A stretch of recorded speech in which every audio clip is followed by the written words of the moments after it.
اللہ نے میرے نبی کو کیسا بنایا؟ ایک بدو عورت ہے، ان پڑھ عورت ہے، ام معبد الخزاعیہ، وہ میرے نبی کا حلیہ بتاتی ہے. آپ کو ترجمہ کر کے سناؤں گا، لیکن آپ الفاظ کا ردم اور الفاظ میں میوزک وہ آپ سب محسوس کریں گے. وہ بدو عورت کہتی ہے رأیت رجلا ظاہر الوضاء ابلج الوجه حاسن الخلق لم تعبه ثجلة ولم تزر به سعلة وصيم قصيم في عينيه دعج في أشفاره وطف في صوته سحل في لحيته كثافة في عنقه سطع وصيم قصيم أكحل أحور أزج أقرن إن تكلم علاه البهاء وإن سكت فعلاه الوقار وكأن منطقه خرزات نظم ينحدرن. اللہ، پتہ چلا کہ الفاظ کا ردم.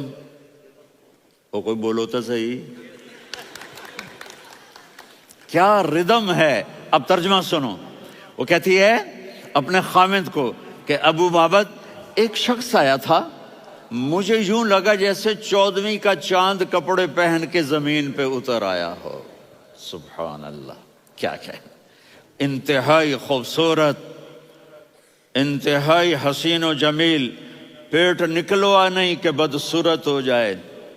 کہا اتنا خوبصورت تھا کہ سر سے پاؤں تک حسن اس کا غلام تھا، خوبصورتی اس کی باندھی تھی، اور میں جدھر سے دیکھتی تھی مجھے حسن ہی حسن نظر آتا تھا، اور جب میں اس کے چہرے پر دیکھتی تو میری آنکھ نہیں بھرتی تھی، میرا جی چاہتا تھا میں دیکھتی جاؤں دیکھتی جاؤں دیکھتی جاؤں، میرا دل نہیں بھرتا تھا. کون؟ وسیم. وسیم اسے کہتے ہیں جس کو دیکھنے سے دل نہ بھرے. قسیم، جدھر سے دیکھو حسن ہو، اسے کہتے ہیں قسیم، کہ اس کی آنکھیں بڑی موٹی. احور، ادعج، اشکل، انجل، ابرج، اہدب، یہ سب میرے نبی کی آنکھوں کی تعریف ہے. ان 5-6 الفاظ کا ایک مطلب ہے کہ اللہ نے کائنات میں ایسی حسین آنکھ کسی کی بنائی نہیں تھی. حسن و جمال آنکھوں میں، اور پلکیں بڑی لمبی. یہ عورتیں یہاں نکلی لگا لیتی ہیں نا لمبا لمبا کرنے کے لیے، تو میرے نبی کے قدرتی یہ بال لمبے تھے حسن کو بڑھانے کے لیے. داڑھی بڑی خوبصورت تھی. زبان میں، آواز میں جادو تھا، آواز میں کشش تھی، آواز میں ایک ایسا دل کھنچتا تھا. گردن لمبی تھی، سر سے پاؤں تک حسن و جمال تھا. جب وہ بولتے تھے نور چھا جاتا تھا، جب وہ خاموش ہوتے تھے وقار چھا جاتا تھا. اور سوا البطن و صدر، سینہ اور پیٹ برابر. سبت القصب، سیدھا قد تھا، سیدھا قد، بالکل سیدھا قد. عریض المنکبین، چھاتی چوڑی تھی. طویل الزندین، بازو لمبے تھے. رحب الراحہ، یہ ہتھیلی بڑی چوڑی تھی. چوڑی ہتھیلی سخاوت کی نشانی ہوتی ہے. رحبر. مسیح القدمین، پاؤں اتنے نرم تھے لگتا تھا اس پر تیل لگا ہوا ہے، اور پانی اس سے یوں نیچے چلا جاتا تھا. اور یمشی تکفین، کندھے جھکا کے چلتے تھے. اللہ اکبر. یہاں 4 آدمی سلام کریں تو آدمی یوں ہو جاتا ہے، اور میرے نبی کو فرشتے سلام کر رہے ہیں اور آپ یوں چلتے تھے، ایسے ایسے چلتے تھے، تھوڑے سے کندھے جھکا کے چلتے تھے. ایسے آپ کبھی نہیں چلے. جو دیکھنے میں ایسا حسین ہو اس سے پیار کیوں نہ کیا جائے. خاندان اونچا ہو تو آدمی اس کی قدر اور عظمت کرتا ہے. میرے نبی کا خاندان کیا ہے؟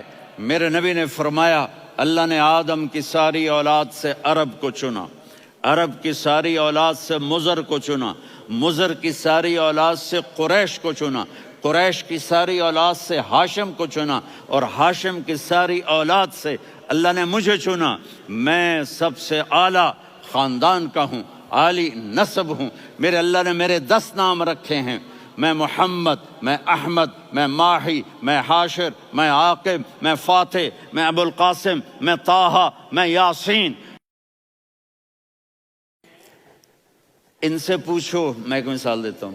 محبت ہوتی ہے نا، چھوٹا بچہ گود کا، میرا چاند، میرا دلارا، یہ اس کا بچہ ہے بٹن جتنا، یہ نبیل کا اتنا سا ہے، تو اس کو کبھی یوں اٹھاتا ہے، کبھی یوں اٹھاتا ہے، کبھی یوں اٹھاتا ہے، کبھی یوں اس کو لوریاں دیتا ہے. میرا چاند، کالا ٹٹ میرا چاند میرا چاند میرا چاند۔ تو میرے رب کو اپنے حبیب سے محبت ہے تو صرف محمد نہیں کہتا، چونکہ محمد کہنے سے محبت کا فلو نکلتا نہیں، تو اللہ نے اپنی محبت کے فلو کو نکالا، میرا محمد، میرا احمد، میرا ماہی، میرا حاشر، میرا عاقب، میرا فاتح، میرا قاسم، میرا ابو القاسم، میرا طٰہٰ، میرا یاسین، یہ اللہ نے اپنے حبیب کے نام۔ اور پھر قرآن میں جاؤ، شاہد، مبشر، نذیر، داعی الی اللہ، سراج منیر، رؤوف، رحیم، عزیز، حریص، مزمل، مدثر، یہ اللہ نے پورے قرآن میں سارے نبیوں کا نام لیا، یا عیسیٰ، یا موسیٰ، یا یحییٰ، یا ابراہیم، یا نوح، نام لے کر پکارا، لیکن اپنے حبیب کو ایک دفعہ بھی یا محمد نہیں کہا بلکہ لقب سے پکارا، یا ایھا النبی، یا ایھا الرسول، یا ایھا المزمل، یا ایھا المدثر۔